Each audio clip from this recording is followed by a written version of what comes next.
Assalamualaikum warahmatullahi wabarakatuh. Hai para pencinta catur dan para catur mania, selamat datang kembali di Legenda Catur Dunia. Masih di turnamen online Champion Chess Tour 2022 seri pamungkas, seri final kawan. Dan sudah memainkan babak keduanya atau hari kedua yang berakhir tadi pagi kawan.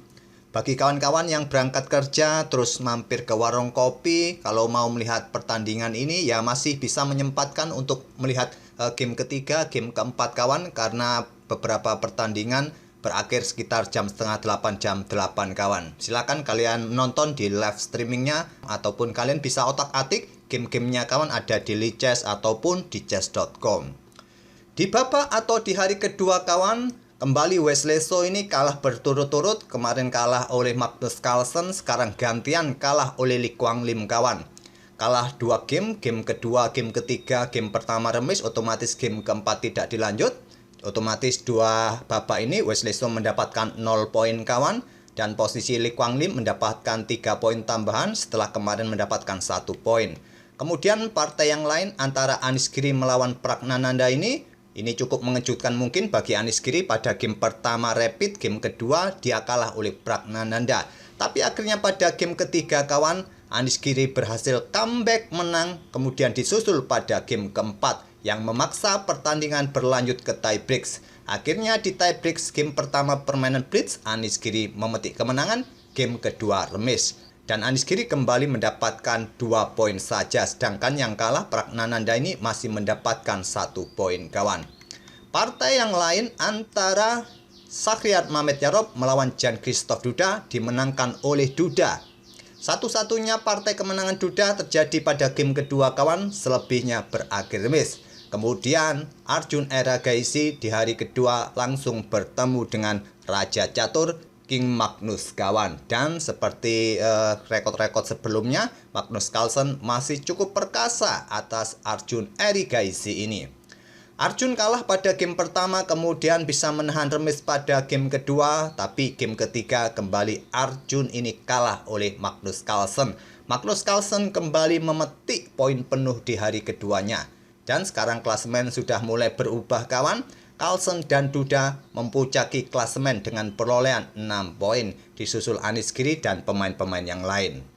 Oke, untuk game yang akan kita pilih untuk kita otak-atik, jelas kita dahulukan permainannya Magnus Carlsen kawan. Kira-kira game mana yang bagus? Saya rasa game ketiga ini cukup bagus untuk kita ulas, karena pada game ketiga ini sebetulnya permainan masih berpotensi remis kawan. Tapi kembali karena kurang fokus, tekanan waktu, akhirnya Arjun membuat langkah-langkah blunder, langkah yang tidak presisi. Langsung ke atas papan permainan, di mana pada game ketiga ini Arjun pegang putih mengawali dengan pembukaan pion D4. Tentu kuda F6, pion C4, pion E6, dan anti Nimzo Indian dimainkan oleh Arjun dengan kuda F3.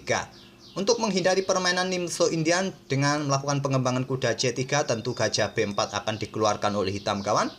Magnus melanjutkan permainan Queen's Gambit Decline dengan pion D5, dan Arjun memilih permainan Katalan kawan, pion G3. Pion D pukul pion C4, kita temui variasi tertutup dari Katalan opening. Artinya ya pion E4 ini atau peta E4 ini diserahkan oleh hitam pada posisi ini kawan, tapi gajah G2 terlebih dahulu. Dan hitam bisa saja memilih pilihan utama dengan kuda C6, pion A6, atau langsung bermain dengan pion C5 atau mengeluarkan gajah B4. 4 pilihan itulah kawan merupakan pilihan yang paling populer. Carlsen memilih mengeluarkan langsung gajahnya ke petak B4 skak. Blokade dengan gajah dengan kuda juga bisa kalian pilih. Langsung dengan gajah tantang Arjun Erigaisi. Dan di sini ditolak oleh Carlsen dengan pion A5, diserang dengan pion A3, langsung terjadi pertukaran gajah gelap di langkah ke-7. Diambil balik menggunakan kuda B sekaligus berkembang kawan, dan sekarang pion B5. Mencoba tetap mempertahankan pion. Walaupun terlihat kawan diagonal ini terbuka, kalian tidak bisa langsung memberikan tekanan walaupun sekarang mendapatkan discover kawan.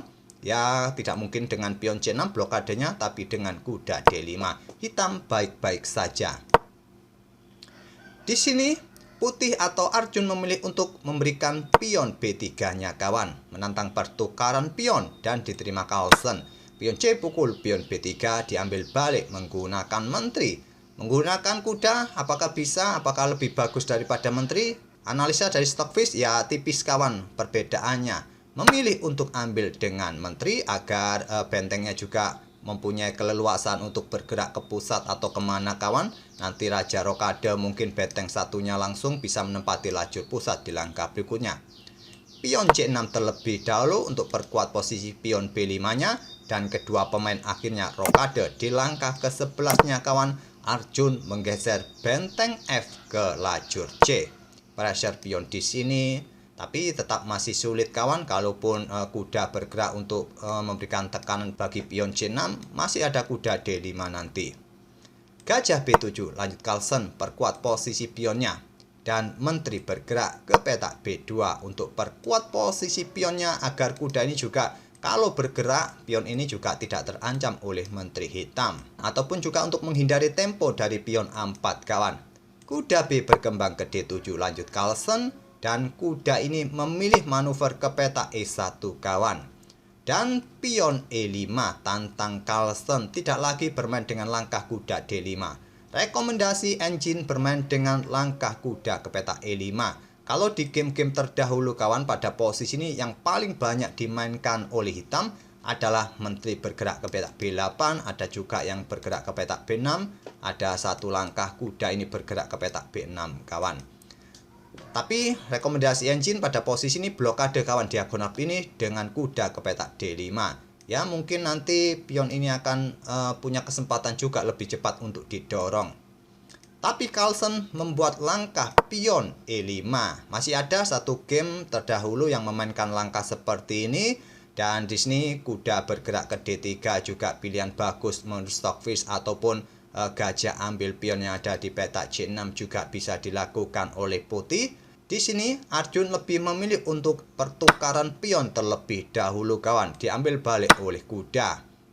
Nanti juga menteri hitam juga mendapatkan kuda yang ada di petak D2 jika putih mengambil kuda E5 dengan menteri. Arjun tetap melakukan pertukaran baku hantam seperti ini kawan. Dan selanjutnya benteng D1. Mungkin kalian melihat bahwa gajah ini siap ambil pion yang ada di petak C6. Ya, siap saja kawan karena posisinya juga cukup bagus. Mungkin yang dikhawatirkan adalah benteng seperti tak perlu khawatir kawan. Karena kuda bisa ancam menteri terlebih dahulu kawan untuk meninggalkan ancaman terhadap benteng yang di sini. Ya kemungkinan mundur ke petak H6, kalian bisa ambil pion yang ada di petak B5. Posisi gajah kalian aman-aman saja. Oke, kembali ke langkah aslinya lagi. Jadi pada posisi ini tadi kawan, tidak langsung ambil pion ini, Arjun memilih ancam benteng terlebih dahulu. Langkah ini juga tak kalah kuatnya kawan, rekomendasi utama dari Stockfish. Menteri mundur ke petak H6, apakah diikuti langkah kuda bergerak ke petak G4 memberikan pressure di sini kawan? Tidak diperdulikan oleh Arjun, memilih menterinya untuk ancam gajah. Lari ke petak C7 dan di sini benteng A bergeser ke petak B8. Seumpama ada kuda bergerak ke petak G4 kawan, ya putih akan membiarkan saja dia ambil gajah, tak ada masalah. Kalaupun menteri ambil pion H2 skak setelah raja bergeser, tak ada ancaman lagi kawan. Peta ini masih cukup kuat dengan keberadaan gajah Viajento, putih bisa menang. Carlsen memilih membackup gajahnya dengan benteng A ke B8 tapi menyerahkan pion A5 kawan, tidak diambil oleh Arjun, memilih untuk mengaktifkan kudanya kembali ke petak D3 terlebih dahulu, langkah yang cantik. Dan menteri H5 incar pion E2, blokade dengan gajah F3. Menteri ke F5 kawan, di sini benteng A digeser ke C1, tetap memberikan pressure pion yang ada di sini. Lagi-lagi kawan, kalaupun ambil pion ini sekarang, ya ada kesempatan bagi hitam bermain dengan pion C5-nya, membuka tantangan pertukaran gajah terang sekarang, diambil balik oleh benteng. Pionnya untuk sementara masih cukup aman kawan, dengan dukungan benteng, dengan dukungan menteri. Kemungkinan benteng A bergeser ke C1, pressure pion di sini, dan bisa di backup dengan kuda ke D7, ataupun juga kalian dorong pion ini ke petak C4. Oleh karena itulah untuk sementara Arjun tidak memilih untuk ambil pion, dia lebih memilih langkah yang lebih efektif dengan benteng A ke C1. Dan sekarang pion B4, langkah inilah kawan menurut Stockfish, kalau kita sih menurut kita ya wajar-wajar saja. memang terlihat dalam beberapa langkah yang dimainkan oleh Carlsen, menurut kita sih tak ada masalah untuk melakukan pertukaran pion semacam ini. Tapi dalam jangka panjangnya, menurut Stockfish, langkah ini kurang bagus, kawan. Langkah yang bagus adalah menghindari ancaman Menteri Putih mendorong pion ke peta A4. Ini langkah yang lebih kuat daripada langkah tantangan pertukaran pion ini. Karena kuda C5, kawan, balasan dari Arjun, dan pion ini juga bisa jatuh di langkah berikutnya. Gajah langsung ditarik mundur ke peta A8. Seumpama pada posisi ini, menteri ini diancam terlebih dahulu, kawan, ya menteri akan mendapatkan pion yang di sini, kawan. Seumpama diancam lagi oleh benteng, pion ini juga bisa jatuh, kawan. Habis sudah pion-pion hitam. Jadi pada posisi ini gajah ditarik mundur ke peta A8 dan sekarang ambil pion ini tak ada masalah, tak ada ancaman di lajur A nanti karena posisi peta A8 sudah diisi oleh gajah dan ini dilakukan oleh Arjun. Menteri ambil pion A5 dan Carlsen melanjutkan pertukaran pion lagi, kawan. Pion B pukul pion A3. Lagi-lagi, kawan, langkah ini sedikit kurang akurat juga dari Carlsen. Benteng naik ancam menteri terlebih dahulu merupakan pilihan yang bagus untuk pressure kuda di sini. Kalau ada menteri di sini, kawan, kalian barulah bisa mendorong pion B3. Tentu kalau Carlsen yang main sampai mempunyai pion bebas semacam ini juga bikin takut lawan-lawannya, kawan. Sudah dikenal Carlsen ini sangat jago mengawal pionnya, kawan. Jangan sampai kalau kalian ketemu Magnus Carlsen di catur online, jangan beri kesempatan memberikan pion bebas, kawan. Kalau ketemu.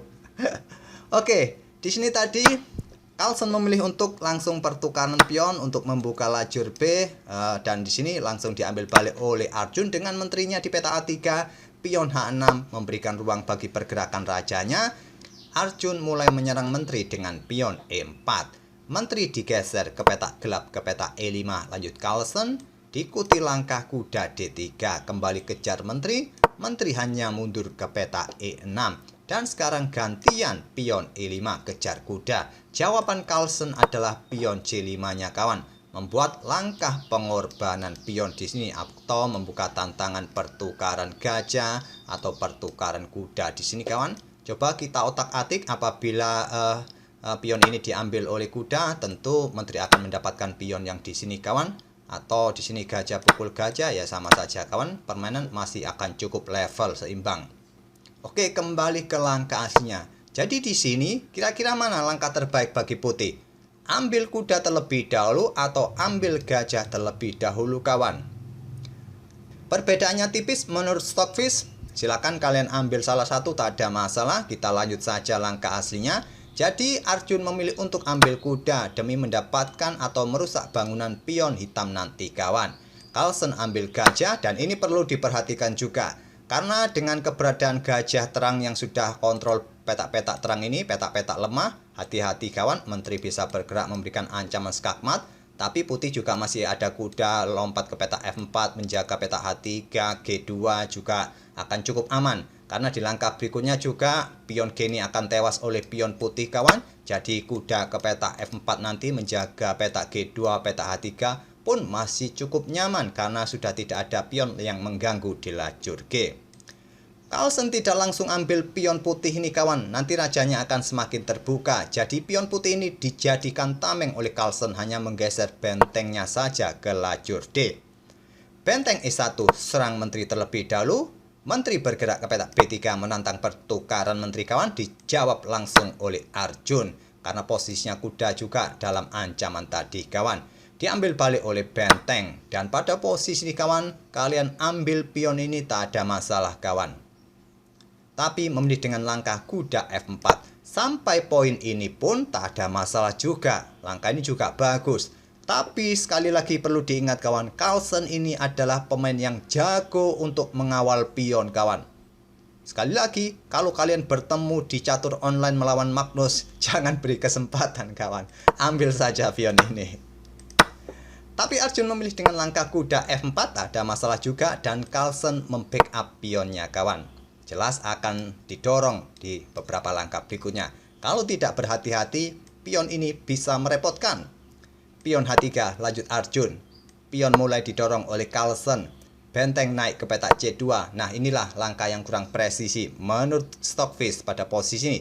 Idenya jelas akan ditumpuk kawan untuk ancam pion ini. Tapi ingat, satu petak lagi pion ini bisa didukung oleh dua benteng. Gajah siap nanti ancam petak ini juga bisa merepotkan kawan.